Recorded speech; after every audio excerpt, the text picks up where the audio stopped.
জনগণের সরকার থাকলে জনগণের কল্যাণেই কাজ করে এবং বিটিভির ইতিহাসে এবারই প্রথম ধরতে গেলে প্রায় নামমাত্র মূল্যেই ফিফার এই ওয়ার্ল্ড কাপ বিশ্বকাপ দেখানো হচ্ছে দর্শকের সামনে।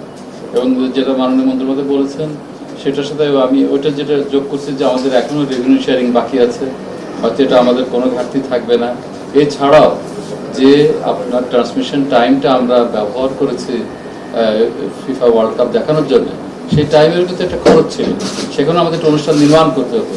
সেই অনুষ্ঠান নির্মাণের খরচটাও যদি আমরা অন্তর্ভুক্ত করি সেক্ষেত্রে আমরা লাভজনক জায়গায় চলে যাবো, এটাই আমাদের ধারণা। এবং আশা করছি আগামীতে আরও অনেকগুলো আন্তর্জাতিক খেলা হবে।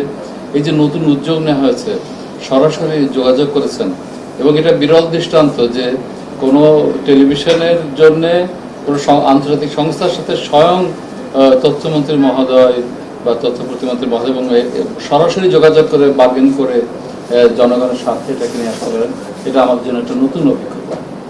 আর একই সঙ্গে আমি খুব বিনীতভাবে বলছি যে আমাদের সাথে আরও দুটি প্রাইভেট চ্যানেল ছিল এবং অন্যান্য আপনার মোবাইল টেলিফোন কোম্পানিরা ছিল।